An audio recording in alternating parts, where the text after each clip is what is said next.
नमस्कार मित्रांनो, स्वागत आहे तुमचं आपलं जी के एज्युकेशन ग्रुप या यूट्यूब चॅनलवरती. मित्रांनो, आजच्या व्हिडिओमध्ये सुद्धा आपण पुढच्या काही मिनिटांमध्ये जनगणनाचे 10 महत्त्वपूर्ण प्रश्न पाहणार आहोत. चला तर मित्रांनो, जराही न वेळ घालवता आपण आपल्या आजच्या व्हिडिओला सुरुवात करूया. मित्रांनो, प्रश्न क्रमांक 1 आहे, खालीलपैकी कोणती नदी बंगालच्या उपसागरात मिळत नाही?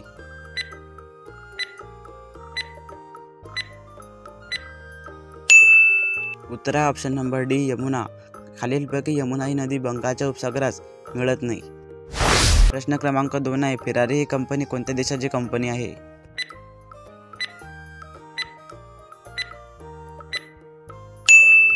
उत्तर आहे option number C, Italy. Ferrari ही कंपनी इटली देशाची कंपनी आहे. मित्रांनो, प्रश्न क्रमांक 3 आहे, दरवर्षी सुरक्षित इंटरनेट दिवस केव्हा साजरा करण्यात येतो?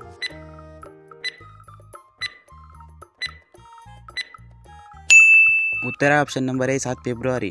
दरवर्षी सुरक्षित इंटरनेट दिवस 7 फेब्रुवारीला साजरा करण्यात येतो. प्रश्न क्रमांक 4 आहे, आदिवासी यांना भारतीय घटनेने रिकामी जागा असे संबोधले आहे.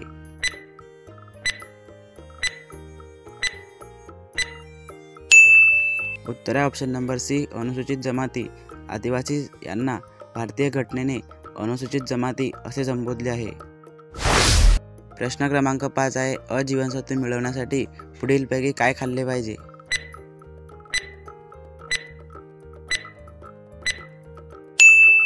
उत्तर आहे ऑप्शन नंबर बी, गाजर. अजीवनसत्त्वे मिळवण्यासाठी पुढीलपैकी गाजर खाल्ले पाहिजे. प्रश्न क्रमांक 6 आहे, कैलास पर्वत रांग ही कोणत्या प्रदेशामध्ये येते?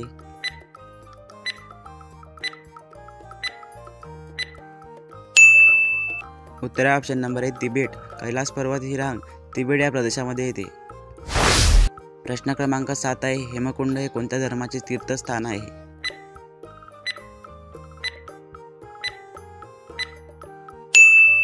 उत्तर आहे ऑप्शन नंबर सी, शीख. हेमकुंड हे शीख या धर्माचे तीर्थस्थान आहे. प्रश्न क्रमांक 8 आहे, मानवी डोळ्यावर अत्यंत पातळ पारदर्शक पटल असते, त्यास काय म्हणतात?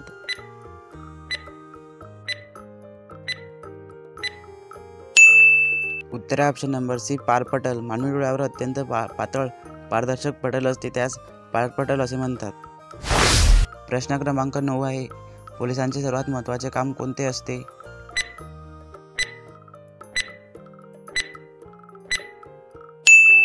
उत्तर आहे ऑप्शन नंबर सी, लोकांचे संरक्षण. पोलिसांचे सर्वात महत्त्वाचे काम लोकांचे संरक्षण हे काम असते.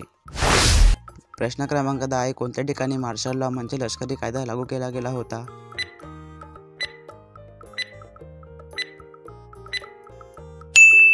उत्तर आहे option number C, Solapur. Solapur या ठिकाणी मार्शल लॉ म्हणजे लष्करी कायदा लागू केला गेला होता. मित्रांनो, आजचा व्हिडिओ कसा वाटला कमेंट करून नक्की सांगा. तुमच्या एखाद्या अभ्यासू मित्रापर्यंत हा व्हिडिओ नक्की शेअर करा. भेटूया एखाद्या पुढच्या नवीन व्हिडिओमध्ये. जय हिंद, जय महाराष्ट्र.